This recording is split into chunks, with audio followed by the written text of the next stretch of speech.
important pour qu'il soit reconnu dans l'offre des parcours, qu'on soit au niveau national, académique ou même départemental, et qu'on ait aussi la possibilité pour les pilotes, pour le pilotage, de pouvoir avoir un certain nombre de données sur ce parcours, comme le nombre de participants, ceux qui l'ont terminé.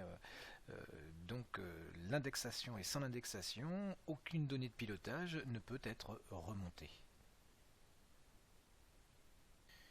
Bien, nous allons voir comment indexer un parcours. Je vois que le trouble spécifique du langage, le parcours qui est ici, et qui se trouve être une matrice, n'a pas été indexé parce qu'il n'a pas de logo devant son titre. Donc je me dirige dans le parcours en cliquant dessus, et ici j'ai la gestion des parcours. Je choisis indexer ce parcours, donc sur le cartouche de droite. Je vois que d'ores et déjà il y a un nom, ça c'est le gestionnaire qui me l'a donné. En revanche, pour son identifiant, je vais rajouter l'intitulé TSL afin que l'identifiant puisse être généré. Il y a l'année, NDGS et TSL. Voilà, c'est l'identifiant du parcours, comment le retrouver. L'objectif du parcours, j'aimerais mieux prendre en compte les TSL, je pense que je le modifierai plus tard, mais pour l'instant on va dire que c'est l'objectif principal. Je peux aussi rentrer des mots-clés. Alors, je vais choisir TSL, trouble spécifique du langage, TSA, trouble spécifique des apprentissages. Le mot trouble me paraît intéressant comme mot-clé, ainsi que apprentissage, et enfin langage. Alors, ensuite, on me demande l'origine du parcours. Ce n'est pas la DGESCO, ce n'est pas l'académie, on va mettre autre, parce qu'on est au niveau du département, on l'a créé au niveau départemental.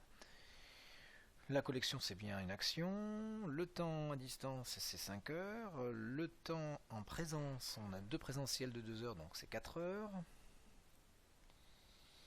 Je vais le publier dans les offres mutualisées, et pas dans les offres nationales. Et je vais définir le public cible. Alors, on va dire que c'est maternelle, élémentaire et éventuellement collège, notamment pour les ULIS.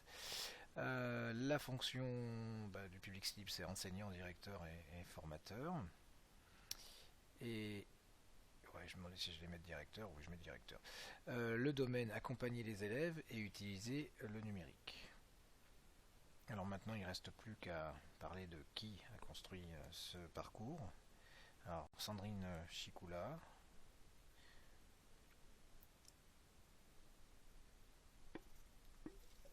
Christophe Goffichon. Le contact, je vais mettre le mail de la circonscription, OSH, c'est-bordeaux.fr. L'accompagnement, alors donc, là je vais mettre le nom des conseillers PEDA. Mireille Dubois-Béguet.